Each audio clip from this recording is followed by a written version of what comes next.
Good morning, children. So, we continue with the questions and answers of the Browning version. Okay. Which course of study does Taplow prefer and why? Taplow prefers science to literature. He is very fond of science, you remember? He finds it a good deal more exciting than his play, which he considers quite unpleasant. And he finds it very difficult to understand also Greek plays, So he doesn't take any interest in such plays. Next, how does Taplow react to Mr. Frank's query? Query means question. And you considered view is that Agamemnon is Mark. And your considered view is that the Agamemnon is Mark, means very boring, not light at all. Taplow modifies his stand. He says that he doesn't think the play is a mug. He says play is not a mug. It has a good plot, in fact, a wife murdering her husband and all that. That means the story is not bad. His opinion is based on the way it is taught to them. Just a lot of Greek words. And Greek otherwise also is a very tough language. Greek words strung together and 50 lines in one gets them wrong. That means it is difficult to understand. Thus, Taplow draws a fine distinction between the study of science and literature. So, the next question, for whom is Taplow waiting and why? How does he feel? Taplow is waiting for his master, Mr. Crocker Harris. He has come in to do extra work on the last day of term because he missed a day last week when he was sick. So he has been given extra work. It is a sort of a punishment actually. Since the weather is quite fine, he feels quite unhappy to be confined in a room. He might as well be playing golf. He must be playing golf. Who? Crocker Harris. That is what he thinks because the weather is fine.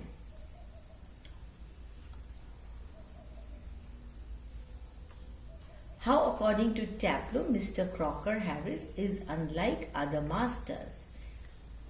Other masters would certainly give a chap a form after his taking extra work, but Mr. Crocker Harris is unlike them.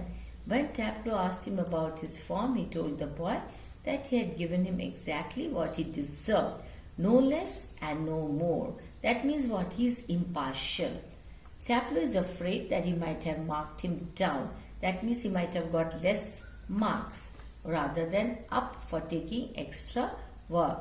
To him, doing some extra work doesn't matter. That will not affect the marks. How does Taplow react to Frank's suggestion? Why don't you cut? Cut means, as you people use the word bunk. Hey, come on, let's bunk. That is what it means. You could still play golf before lockup. Taplow is really shocked at his suggestion. He reacts strongly and says that he couldn't cut Mr. Crocker Harris. It has never been done during his stay there. If he did so, nobody could predict the consequences. That means severe punishment would be given. Perhaps so that is the reason nobody dares to disobey him. Perhaps he would follow Taplow home or do some such extraordinary thing. Why do you think Frank envies Mr. Crocker Harris? What possible lessons make him so unique? Frank envies Mr. Crocker Harris for the effect he seems to have on the boys in the farm. They all seem scared to death of him. That means all children are scared of him. Yes, he wants to know what he does, whether he beats them all or does something else which is awe-inspiring. He is interested to know. Taplow informs Mr. Frank and that Mr. Crocker Harris is not a sadist. Next question. How, according to Taplow, does Mr. Crocker Harris differ from other masters in his reactions towards others? Mr. Crocker Harris is not a sadist like some other masters. He does not get pleasure out of giving pain. If he were a sadist, he would not be so frightening. It would show he has some feelings, but he hasn't any. He's all dry like a nut. It seems he has no feelings, no emotions. He seems to hate people to like him. but other masters like being lighter. What leads Mr. Frank to comment, "I'm sure you're exaggerating." Taplow says that Mr. Crocker Harris seems to hate people to like him. Yet, in spite of everything, Taplow does rather like him. But somehow or the other, somewhere in his heart, he has a liking for Mr. Crocker Harris. He can't help him. He thinks that sometimes Mr. Crocker Harris notices it, and that seems to shrivel him up even more, makes him even more scared. This observation of Taplow seems far-fetched. So Mr. Frank remarks that he is exaggerating. How does Taplow refute the charge that he is exaggerating? That means he doesn't agree. Taplow says that the other day Mr. Crocker Harris made one of his classical jokes in the class, but nobody laughed. But this fellow laughed too, Taplow, just to show that he respects him, he likes him. Nobody understood it, so no one laughed. At last Taplow laughed because he knew the master had meant it as funny. Actually, Taplow is scared here. He did so out of ordinary common politeness. Secondly, he felt a bit sorry for him for having made a poor joke. Why does he call it a poor joke? Because it doesn't make anyone laugh. So therefore he calls it a poor joke. Nobody laughs. Mr. Crocker Harris did not praise Taplow for it. How did Mr. Crocker Harris react to Taplow's action of laughing at his joke? He noticed that Taplow had laughed at his little joke. He confessed that he was pleased at the progress. Pleased means he was happy at the progress Taplow had made in his Latin.